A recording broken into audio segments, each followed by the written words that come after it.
你敢相信个头那么大的海虾，竟然只要5块钱就能买到1斤？这里的人贫穷到一次只能买1根香烟，这里的电影院1块钱就能让你看上一整天。电影院的设备也是比较简陋，音响也是用胶筒做成。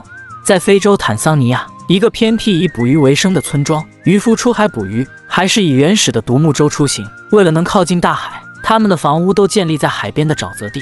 每次涨潮，这里的水位都会超过1米，所以他们的房子都用木棍做成的高脚屋。出海捕鱼都要经过这泥泞不堪的沼泽地。每次退潮，很多鸟类都会来到红树林旁边觅食。红树林不仅是鸟类的天堂，也是渔夫们的避风港。每次退潮，大多数村民都出去捕鱼，只留下一些妇女和小孩，还有一些懒惰的村民。中间商人也会在这里诞生，他们在等待渔夫捕鱼回来，再以低廉的价格收购。收购回来的鱼虾都会转卖给商家，从中间赚取差价。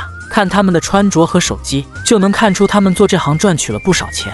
这小伙子一早就去河流的上游取回淡水，而淡水对于他们来说是十分稀缺，拿着胶桶去上游取淡水是每天必做之事。对于出海捕虾的村民，他们早已经来到了海里，他们捕虾的方法也是向大海撒网，他们的收获多少全凭运气，好的运气一向都是偏向乐观的人。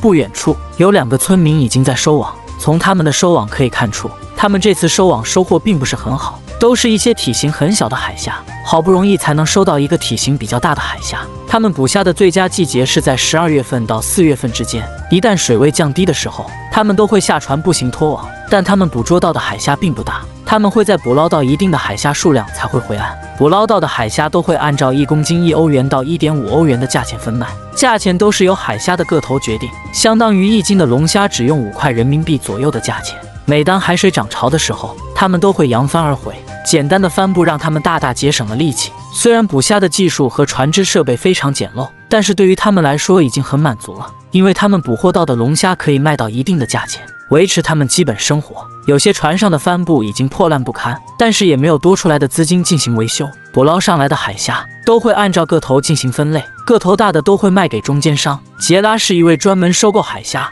他会在渔夫捕捉回来的虾群里专挑个头大的收购。他很开心，因为收购渔夫的海虾价格很低，转手却能卖个好价钱。他们做中间商的都会统一卖给一位在当地开工厂的欧洲大老板。杰拉今天收购了3公斤个头比较大的海虾，花了30块钱人民币。拿回家的海虾第一时间就放到自制的保温箱里，为了防止海虾变质，在表面铺一层冰沙。他们会收购到一定的数量就会通知商家过来收购。杰拉很开心地告诉记者，我现在的收入比渔夫的收入要高出1半，而且没有他们那么辛苦。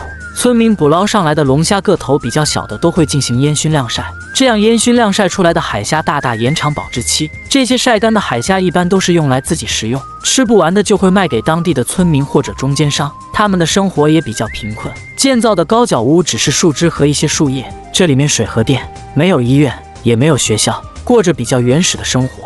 村民空闲之时也会整理他们的渔网。村庄里面也没有垃圾桶，垃圾随地都是。他们为了在沼泽地更加好走，在地上铺了一层木头。有钱的中间商会在这里聚集聊天，能喝上用玻璃瓶装的可乐。而这里就是他们当地村庄的集货市场。有些人也穿上了时尚华丽的衣服，还有一些人会在这里买渔网。卖衣服的人家都会在外面摆放起来，各种时尚的衣服都会在这里出现。很多村民买烟都是单支的买。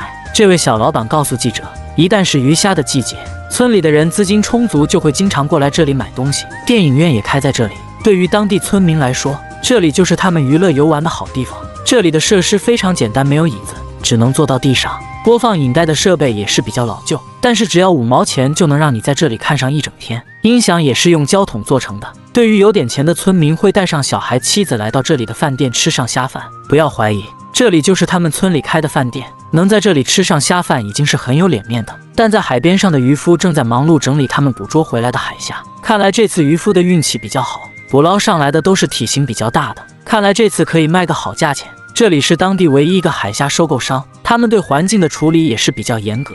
这位是工厂的老板，正在整理收购回来的海虾，而这一只体型庞大的龙虾在当地是非常罕见的。他们收购回来的价格非常低，一旦他们卖到欧洲市场的价格就翻上好几10倍。用冰块处理好的海虾都会进行打包，转卖到欧洲国家的高级餐厅。每隔一段时间，远道而来的欧洲老板都会过来，跟工厂的老板商议一些事项，这跟当地渔夫形成了鲜明的对比。每次涨潮的时候，回来晚的他们都会涉水回家。有些人为了不让自己的衣服弄湿，玩起了攀爬。好了，今天的视频就到此结束，关注我，带大家看看不一样的世界。